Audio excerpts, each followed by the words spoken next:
अस्सलाम वालेकुम। क्या हाल चाल, उम्मीद करते हैं कि आप खैरियत से होंगे। हमारी दुआ है कि आप हमेशा खुश रहें, हंसते और मुस्कुराते रहें और इसी तरह में अपना प्यार दिखाते रहें। बिल्कुल जी, मेरा नाम मुअज्जम अली। मैं हूं तारिक महमूद। मैं हूं गुलजार हुसैन। मैं मोहम्मद यूसुफ। तो आज हम जिस वीडियो पर रिएक्ट करने जा रहे हैं, वीडियो का टाइटल है the rising trend in India, hookup culture, impact on Indian society. तो एक बड़ा ही हुकअप कल्चर जो है बड़ा ही खतरनाक है हमारी सोसाइटी में, तो इसको गलत माना जाता है। तो बड़ी इंटरेस्टिंग वीडियो भाई साहब, क्योंकि ये एक थोड़ा सा हटके और अलग टॉपिक है। स्टडी आई क्यू की वीडियो, भाई साहब टीचर हैं, बहुत अच्छे अंदाज में समझाएंगे। देखते हैं वीडियो और अपना बयान पढ़ देंगे। कौन हम करते हैं 3, 2, 1 video start. Study IQ IAS, अब तैयारी हुई affordable. Neha, never have I ever hooked up in the dressing room or a vanity van. Oh no. Never have I ever hooked up with a friend's BF. Perfect. One night stands or a long-term relationship without sex? One night stand. Sex is very important. No, one night stand is better. Everybody of us, everyone is obsessed with sex, and it's great. Your thought? I think when you want sex, just have it. Why to be obsessed? दोस्तों, इन सभी videos में आप देख सकते हैं कि किस तरीके से इंडिया में बीते एक दशक में हुकअप बिहेवियर बहुत कॉमन हो गया है। आज कॉन्ट्रोसेप्टिव्स की अवेलेबिलिटी और बहुत से ऑप्शन और अपॉर्चुनिटी की वजह से लोग इस आइडिया से फैसिनेट करने लगे हैं, क्योंकि इसमें सेक्सुअल प्लेजर के साथ ही साथ एक इंडिपेंडेंस की फीलिंग भी रहती है, जिसमें कमिटमेंट और रिस्पॉन्सिबिलिटी से बचते हुए लोग बड़े शहरों में इस बिहेवियर को अपना रहे हैं, जिसका वाइड इम्पैक्ट न सिर्फ लोगों के मेंटल स्टेटस पर पड़ रहा है, बल्कि उसके साथ ही साथ सोशल और इमोशनल लेवल पर भी लोग ऐसे बिहेवियर के बाद अनस्टेबल नजर आते हैं। लेकिन उसके बावजूद इंडिया में यह कल्चर बढ़ता ही जा रहा है। इसलिए आइए समझने की कोशिश करते हैं कि आखिर ये कल्चर इवॉल्व कैसे हुआ और इसका लोगों पर क्या इमोशनल और साइकोलॉजिकल इम्पैक्ट पड़ रहा है। दोस्तों, ये वीडियो यूपीएससी मेंस के जीएस पेपर फर्स्ट के सोसाइटी टॉपिक के लिए इंपॉर्टेंट है। आपको इससे रिलेटेड एक प्रैक्टिस क्वेश्चन इस वीडियो के एंड में मिल जाएगा। स्वागत है आप सभी का स्टडी IQ। अनुराग पांडे नाम है हमारा, और ऐसी तमाम लेटेस्ट वीडियोस के अपडेट के लिए आप मेरे सोशल मीडिया हैंडल से जुड़ सकते हैं, या वीडियो के कमेंट बॉक्स में दिए गए लिंक पर क्लिक करके भी आप वीडियोस को एंजॉय कर सकते हैं।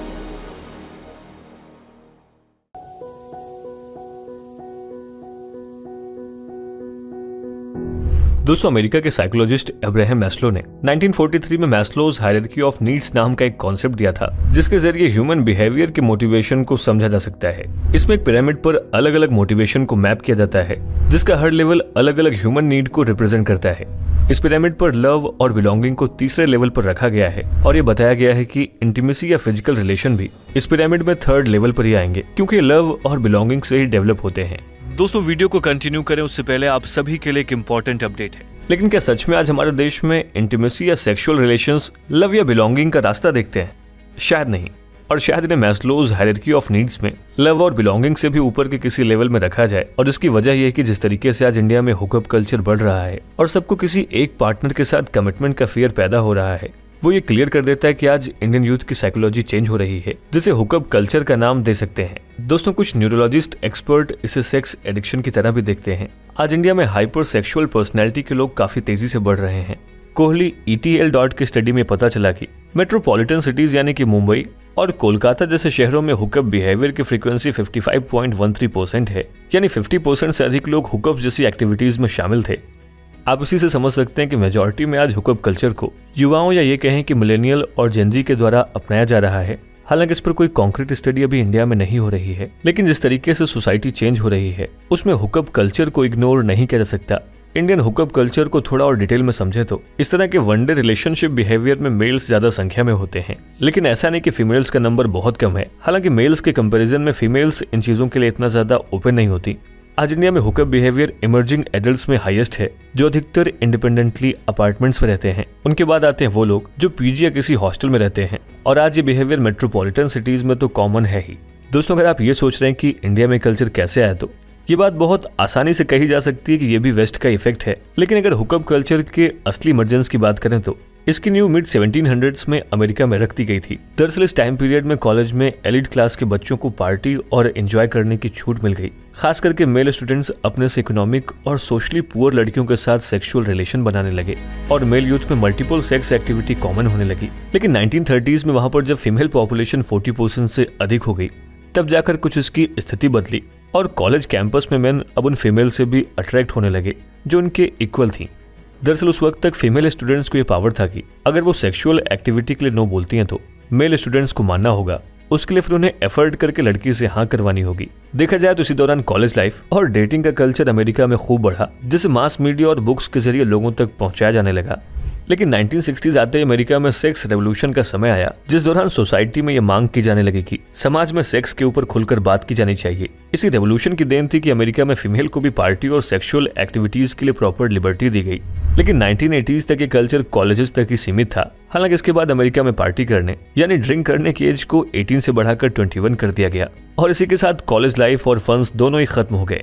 लेकिन तब तक सेक्स अमेरिका में बहुत कॉमन होने लगा था, जिसके बाद से वहां पर सेक्सुअल नीड को पूरा करने के लिए कॉलेज की बजाय लोग बार, रेस्टोरेंट या किसी गैदरिंग से पार्टनर चुनने लगे और यही कल्चर आज भी चल रहा है, जिसमें सबसे बड़ा रेवोल्यूशन सोशल मीडिया और डेटिंग एप्स लेकर आए हैं। दोस्तों, इंडिया में भी इस कल्चर के लिए काफी हद तक ये ऐप्स ही जिम्मेदार हैं। आज कंडीशन ये है कि डेटिंग एप्स के मामले में इंडिया एशिया का सबसे बड़ा मार्केट है, जिसकी शुरुआत 2010 से होती है। इस तरीके से मान सकते हैं कि हुकअप कल्चर का अमेरिकन ट्रेडिशन इंडिया में करीब 2010 तक आ चुका था और आज ये अक्रॉस कंट्री बहुत कॉमन है, जिसमें बड़े बड़े सेलिब्रिटी से लेकर एक आम इंसान भी मल्टीपल पार्टनर्स के साथ बिना किसी कमिटमेंट और जुड़ाव के फिजिकल रिलेशन बनाता है। जैसे एक सोशल लिबर्टी के तरीके से देखा जाए तो ये अपने आप में लोगों को आजादी देता है कि वो अपना सेक्सुअल पार्टनर चूज कर सकते हैं, जिसमें किसी रिलेशनशिप का बर्डन उठाने की जिम्मेदारी नहीं रहती। लेकिन इस लिबर्टी के साथ ही साथ इस हुकअप कल्चर के इमोशनल और साइकोलॉजिकल इम्पैक्ट भी होते हैं, जिसको समझना भी बहुत जरूरी है। तो आइए अब हुकअप कल्चर के साइड इफेक्ट्स के बारे में भी जान लेते हैं।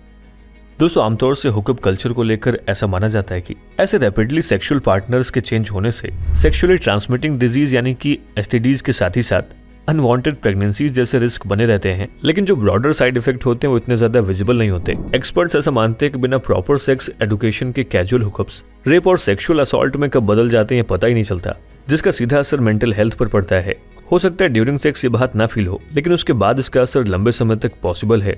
अगर कॉलेज की बात करें तो वहाँ के हुकअप बिहेवियर की वजह से लोग एलियनेट हो जाते हैं और जो ग्रोथ और मेंटल प्रोग्रेस कॉलेज में अचीव कर सकते थे वो रुक जाती है।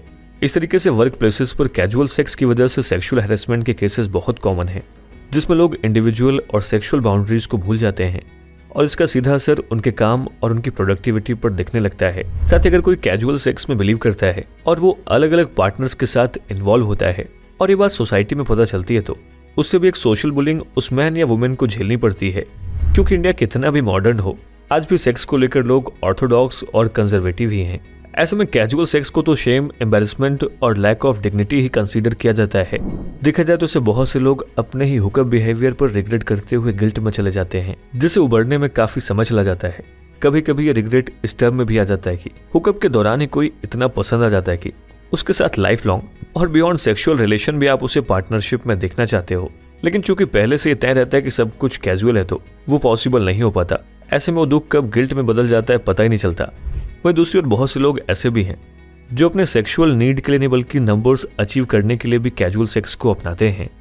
देखा जाए तो ज्यादातर ऐसा मैन ही करते हैं, जिस वजह से उनके फीमेल पार्टनर को उसके नाम के बजाय नंबर्स याद रखते हैं, जबकि विमेन के लिए ऐसा करना मुश्किल होता है, डिस्पाइट कि वो किसी ऐसी क्लास से आती हो जहां उनकी बात सुनी और समझी जाती हो। दोस्तों, इस आर्ग्यूमेंट को कई स्टडीज प्रूव भी करती हैं। स्टडीज में पाया गया है कि सोसाइटी के आज भी बहुत से हिस्सों में girl should be pure and virgin का एक कॉन्सेप्ट चल रहा है, जबकि लड़के भले ही अपने सेक्सुअल लाइफ और नंबर्स ऑफ सेक्सुअल पार्टनर्स की प्राइवेसी को सबके साथ शेयर कर रहे हों, उन्हें कोई कुछ नहीं कहता।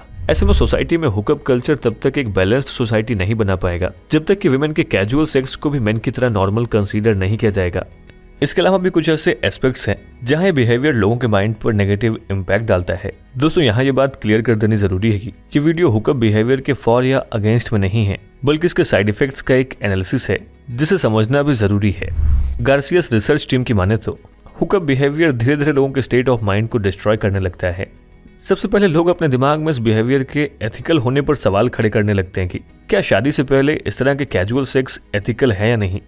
रिसर्च टीम के रिव्यू में पता चलता है कि लोगों को यह लगने लगता है कि वो अपने अंदर सेट स्टैंडर्ड का वायलेशन करने लगते हैं, भले ही वो सोशल मीडिया पर ये कितना भी पढ़ लें कि आज के टाइम में हुकअप्स आर नॉर्मल।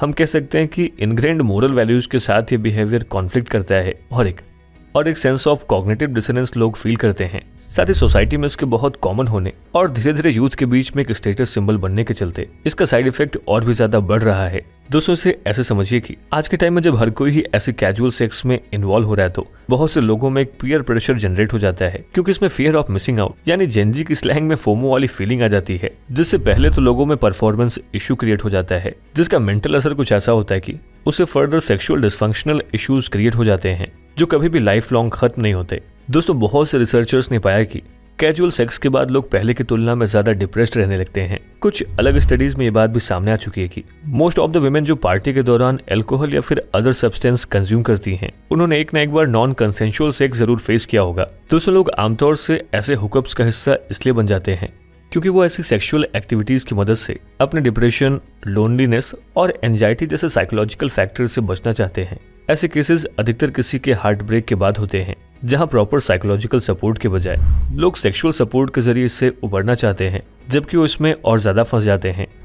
और इन सब में सबसे बड़ा रोल निभाते हैं डेटिंग एप्स के कॉन्ट्रास्ट एडवर्टाइजमेंट, जिसमें ऐसे कैजुअल रिलेशनशिप को आज की सच्चाई बताया जाता है, जिस पर लोग हर रोज एक नया पार्टनर ऐसे ढूंढते हैं जैसे कि अमेजन या फ्लिपकार्ट पर कोई प्रोडक्ट ढूंढते हो, जिससे न सिर्फ लोग सेक्स एडिक्ट होकर अपनी मेंटल पीस को खराब करते हैं बल्कि अपने ह्यूमन वैल्यूज से भी कंप्रोमाइज करते हैं। देखा जाए तो इसी का असर आज हमारे मैरिज और फैमिली इंस्टीट्यूशन पर पड़ रहा है, क्योंकि समाज में कमिटमेंट जैसे टर्म से लोगों का भरोसा उठता जा रहा है और हर कोई रियल रिलेशनशिप को आइडियलाइज करने की बजाय इस कैजुअल सेक्स के कल्चर को एडमायर कर रहा है। ऐसे में आज के युवाओं का शादी पर से भरोसा उठता जा रहा है।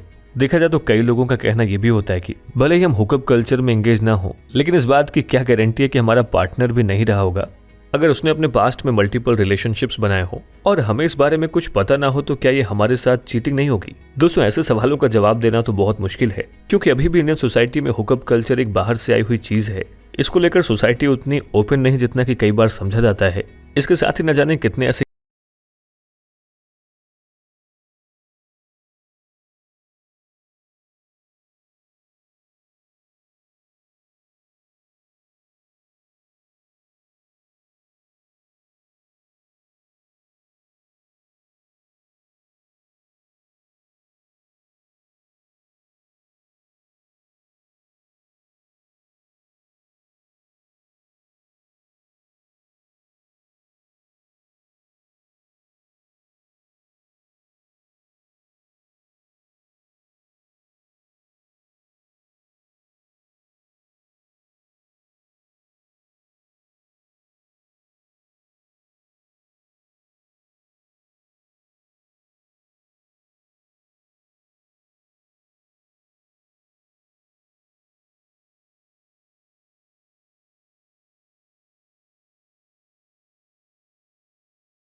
चलो जी, वीडियो खत्म हो गई और काफी इंटरेस्टिंग थी वीडियो। भाई साहब आज तो आंखें भी नहीं चमक रहे थे भाई। नहीं भाई वीडियो कैसी थी? क्योंकि अब पहले मैं सोया रहता था ना, इस वीडियो में जाग रहा था। इस वीडियो में जाग रहा था भाई। इंटरेस्टिंग वीडियो थी ना। हाँ तो भाई जो हमारा माशरा है ना, तो इसी हालांकि काम तो कई लोग ऐसे भी कर रहे हैं, पाकिस्तान में भी करते हैं, छुप छुपा के करते हैं कई लोग, खुला नहीं कर रहे हैं, छुप छुपा के हो रहा है ना। लेकिन जो है ना, जो हमारा माशरा ऐसी चीज़ों को ना अलाउ नहीं करता। इजाजत नहीं देता। एक कुदरत की निज़ाम है वो चल रहा है। एक मिसाल की बात है कि आजकल के दौर में ना भाई अक्सर जो लड़के लड़कियां कहते हैं आज़ादी, इस तरह वेस्टर्न कंट्री में नहीं, उसमें अब पहले यूरोप कंट्री अब यहाँ पर मैं बुरा जरूर लगूंगा। ये जो अक्सर औरतों की ज्यादा आजादी की बात आती है ना, ये यूरोप ने तबाही मचाई है पूरी दुनिया। सबसे पहले अमेरिका में ये बात ये जो औरतों की आजादी के मामला आप देख लें, ये पार्टियां, ये इनका कॉलेजों में इकट्ठा पढ़ना, बार में जाना, ड्रिंक करना, ये वगैरह। जितनी वक्त के साथ औरतों को ज्यादा आजादी, हालांकि मैं ये नहीं कह रहा कि मर्द ऐसा नहीं, मर्द ज्यादा इन्वॉल्व होते हैं। हाँ, मर्दों की आजादी भी भाई बिल्कुल गलत है। नहीं गलत है भाई साहब, प्रॉपर गलत है। लेकिन चाहिए आप ये जो लेकिन जो मुआशरों के मुआशरे तबाह हुए हैं ना, ये भाई साहब औरतों की आजादी की वजह से हुए। क्यों अब एशिया में हो गए, इंडिया में हो गए। हालांकि इंडिया का कल्चर, हमारा कल्चर सेम है, देख लो। लेकिन ऐसे असर लेकिन हम तो बहुत आगे निकल गए, अब निकले हैं। लेकिन अब पता है, अच्छा यहाँ पर एक और सवाल ये बनता है, हम क्यों रुके हुए हैं? क्योंकि इस्लाम मजहब उनका भी रोकता है, वो मानते नहीं। कई ऐसे, अब भाई साहब बोलेंगे कि इस्लाम को ऊपर का प्रचार कर रहे हैं, ऐसी बात नहीं है।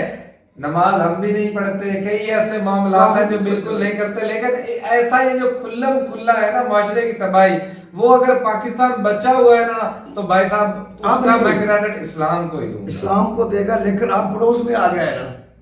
हाँ, पड़ोस में आके कुछ ना कुछ असर तो पड़ेगा।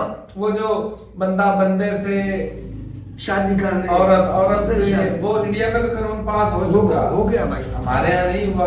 क्यों नहीं हुआ? इस्लाम मेरे ख्याल में पास नहीं हुआ, वो बिल आया था, पास नहीं हुआ, इंडिया में भी नहीं हुआ मेरे ख्याल में शादी वाला। तो ये हुल मुहल्ला हो रहा है ना, शायद हुआ है या नहीं भाई साहब, कंफर्म।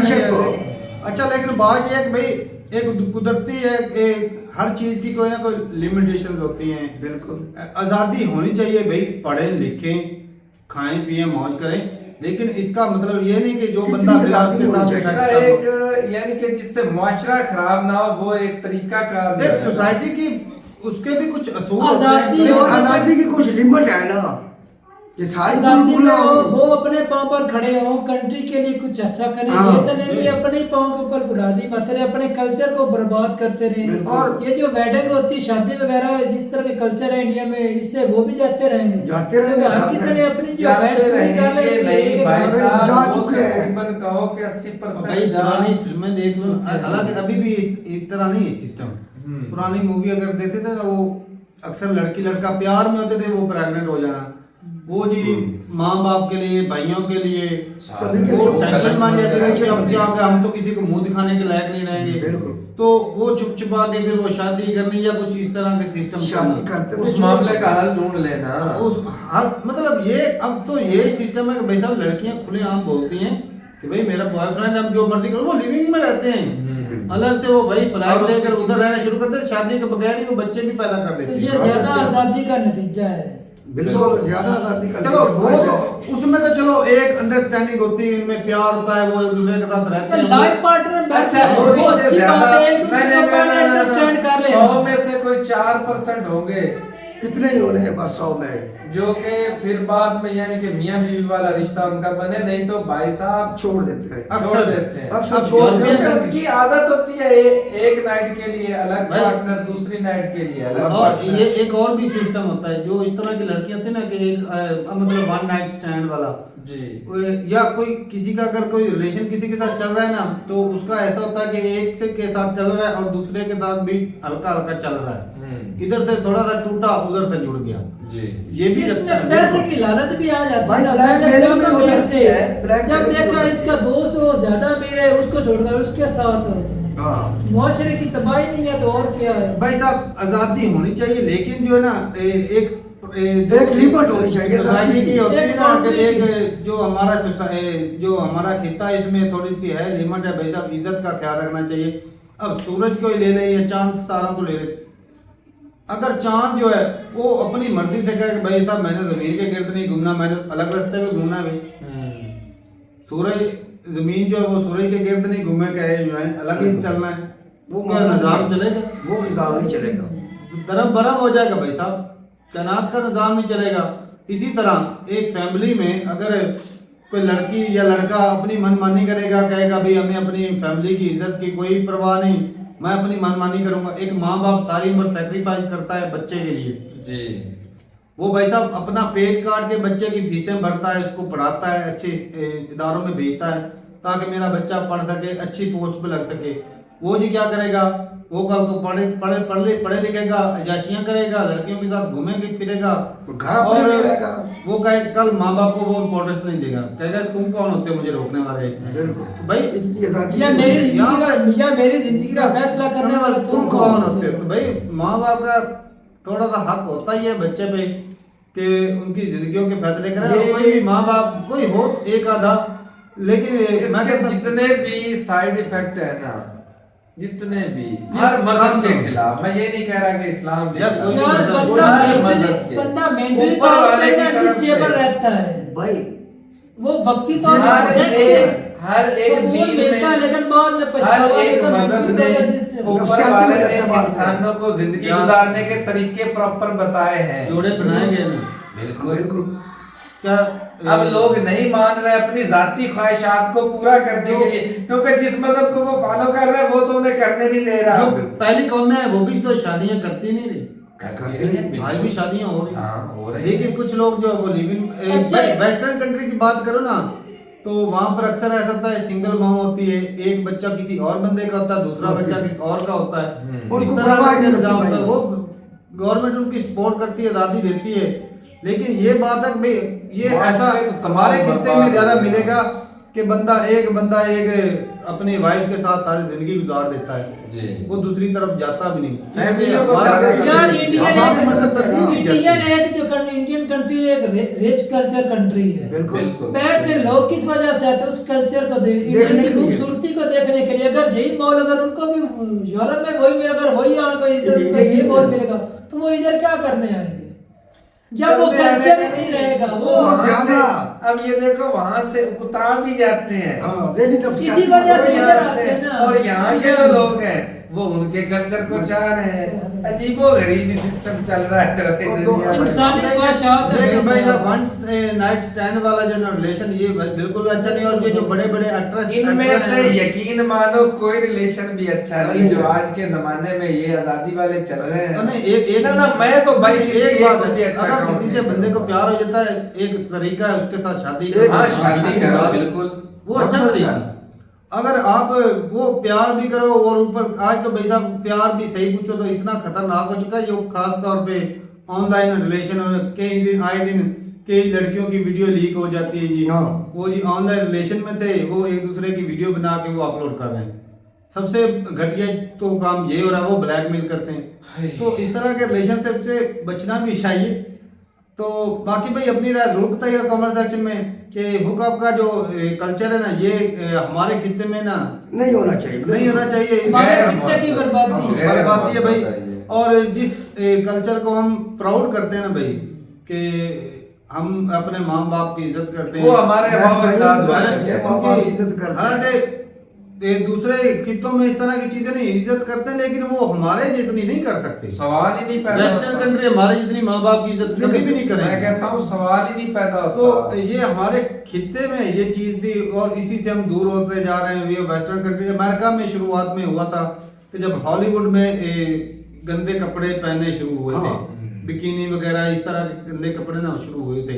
इंडिया में मुझे याद है मैंने देखी थी, हेमा मालिनी की मूवी थी, उसमें वो एक्टर बनती है भाई एक्ट्रेस, और वो जी उसको सीन मिलता है कि उसने बिकिनी पहनी होती है, वो नहीं पहन रही होती, शर्मा रही होती, वो किसी के साथ प्यार में भी थी।